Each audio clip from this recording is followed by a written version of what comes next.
बिजनौर की झालू नगर पंचायत में निकाय चुनाव में अध्यक्ष पद के लिए all India Ittehadul Muslimeen party के प्रत्याशी असलम अंसारी का चुनाव लगातार तेजी पकड़ता जा रहा है।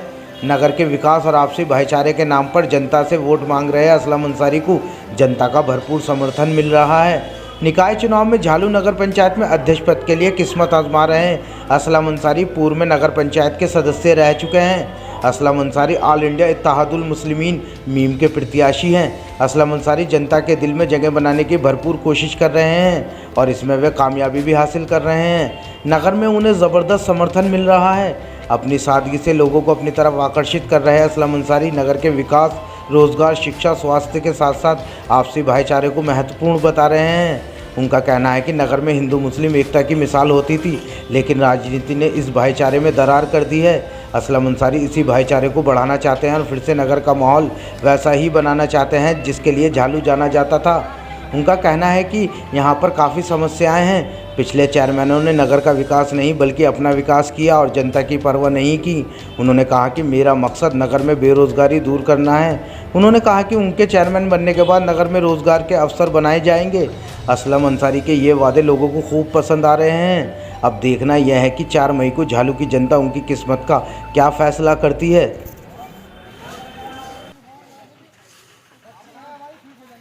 असलम अंसारी। असलम भाई बताइए, आप झालू नगर पंचायत से दावेदार हैं जी, तो किन मुद्दों को लेकर आप चुनाव मैदान में होते हैं? हमारी सबसे पहली प्राथमिकता है कि जो भाईचारा यहाँ ख़त्म हो गया है उसे भाईचारे को बनाना। दूसरी प्राथमिकता हमारी यह है कि यहाँ लोगों के अंदर एक भय सा कायम हो गया, वो भय ख़त्म करने की कोशिश कर रहे हैं। भाईचारा कायम रहे और लोगों के साथ एक दूसरे, जैसे ईद आती है तो ईद पे लोग मिलते हैं, दिवाली आती है दिवाली में मिलते थे, और आजकल एक दूसरे के पास जाने से लोग कतरा रहे हैं। हमारी कोशिश ये है कि हमारी बस्ती का भाईचारा बना रहे, पहली बात। दूसरी बात, बस्ती के अंदर जो बेरोज़गारी फैली हुई है उस बेरोज़गारी पर हमारी एक विशेष योजना है जिसमें हम घर घर रोज़गार पहुंचाने की कोशिश करेंगे। दूसरी बात, हमारी जो बहू बेटियां, चाहे वो हिंदू समाज की हों चाहे मुस्लिम समाज की हों, बेटी बेटी होती हैं, बेटी बेटी होती है, चाहे वो मेरी बेटी हो चाहे मेरे भाई की बेटी हो। उनमें जो आजकल एक नया ट्रेंड चल रहा है कि परिवार को छोड़ करके अपनी मर्ज़ी से शादी करना, ये सारी चीज़ें जो हैं हम कोशिश करेंगे परिवारों से मिल करके, इन हिंदू मुसलमान सभी परिवारों से कोशिश करेंगे वो अपने परिवार को समझाएं और अपने बच्चों पर ध्यान रखें इस बात का। जो हमारी हिंदुस्तान की संविधा संस्कृति है, हिंदू मुस्लिम समाज में एक दूसरे के परिवार में जाना आना वो बरकरार रहे, एक दूसरे को का मान सम्मान कायम रहे। चुनावी समीकरण क्या है वोटों की अगर बात करें? जी, क्या समीकरण है चुनाव में? कुछ लोग ये चाह रहे हैं कि हिंदू मुसलमान पे चुनाव हो, लेकिन हमारे झालू की जो जनता है वो बहुत ही समझदार, और कुछ लोग ये भी चाह रहे हैं कि यहाँ का माहौल ख़राब हो जाए।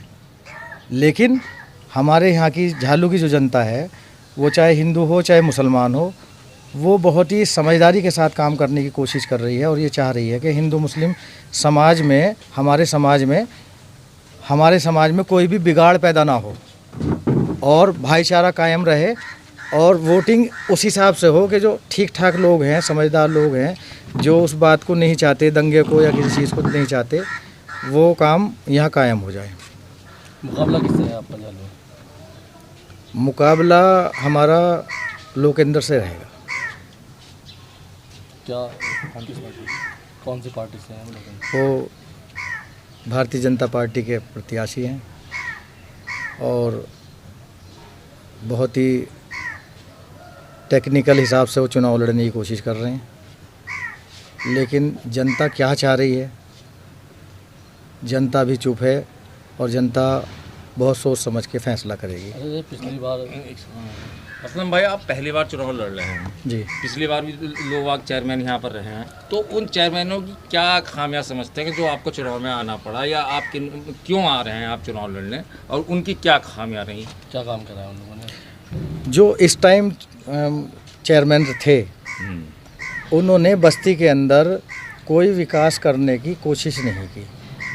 हद ये है कि उनको लोगों ने चेयरमैन होते हुए चेयरमैन ही नहीं समझा, बल्कि कोई आदमी, कोई जिम्मेदार आदमी या कोई सही सलाह देने वाला उनको, या खुद भी उन्होंने कोई सोच समझ करके अपनी कोई भी योजना या कहीं से लखनऊ से पैसा लेकर आना है या काम करना है, कोई ऐसा काम उन्होंने करके नहीं दिखाया। बस वो सलाम दुआ में रह गए, अस्सलाम वालेकुम, वालेकुम सलाम, राम राम, राम राम, इसमें रह गए। वो काम नहीं किया कहीं भी, बस्ती के अंदर कोई काम ही ना हुआ। बस्ती के लोग इसी वजह से नाराज़ हैं उनसे। पब्लिक अगर आपको एक यहाँ पे चुनाव लड़ने से पहले राशिद भाई 2 बार चेयरमैन रहे, एक बार वो खुद और एक बार उनकी पत्नी, और एक बार ये शहजाद भाई रहे। और मेरी जानकारी के हिसाब से लोग अमूमन ये भी कहते हैं झालू के कि पहले ये सादे लोग थे, छोटे वाहनों पे चलते थे। अब चेयरमैन बनने के बाद इन पे बड़ी बड़ी वाहनें आ गई, प्रॉपर्टियों के मालिक हो गए। तो आप भी इसी तरह इसी उद्देश्य को पूरा करने के लिए आए हैं? मेरा जो काम है, मुझे अगर ऊपर वाले ने मौका दिया तो मैं जनता की सेवा करूंगा, और जनता की सेवा करने के लिए ही मैं मैदान में उतरा हूं। मैं एक गरीब परिवार से बिलोंग करता हूं। मैंने गुर्बत देखी है, मैंने गरीबी देखी है, मुझे गरीब के दर्द का एहसास है। मुझे मालूम है कि कल जब एक बूढ़ा आदमी घर से निकल के मजदूरी पे जाता है तो उसके लिए कोई ठेकेदार उसको मजदूरी पे नहीं ले जाता, इसलिए कि ये बूढ़ा आदमी है। और जब वो शाम को अपना खाना बंधा हुआ और खा करके वापस आता है, अपने घर में लौटता है, और उसकी 4 जवान बेटियां उसके घर में उसके सामने नज़र आती है, और उसको जो है मजदूरी पे नहीं मिलती, वो दर्द हमने महसूस किया है। हम चाहते हैं कि उस कमज़ोर वर्ग के लिए हम काम करेंगे, उस बहू बेटी के लिए हम काम करेंगे, जो चाहे वो हिंदू हो चाहे वो मुसलमान हो।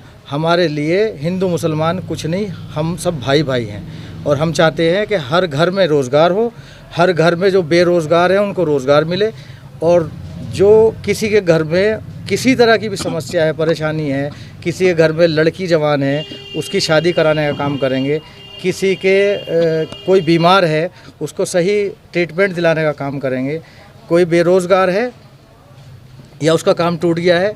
कई लोग मैंने अपनी ज़िंदगी में ऐसे महसूस किए हैं कि सुबह वो कपड़े पहन के नहा धो करके निकलते हैं, और उसके बाद वो जब शाम को लौटते हैं तो उनकी जेब में 10 रुपये नहीं होते।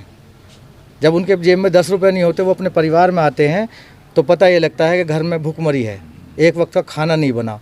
वजह क्या है कि जब उनके काम अच्छे थे तो उनकी पोजीशन अच्छी थी, वो अपनी पोजीशन ख़राब नहीं करना चाहते, समाज के सामने अपनी बात नहीं खोलना चाहते, और ठीक वैसे ही सुबह को भी नहा करके निकलते हैं और शाम को वापस आते हैं। तो ऐसे बेरोज़गार जिनके रोज़गार अच्छे थे और रोज़गार ख़राब हो गए, उन लोगों को भी हम प्राथमिकता के आधार पर ख़ास प्रोग्राम के तहत उन लोगों को रोज़गार कराएंगे।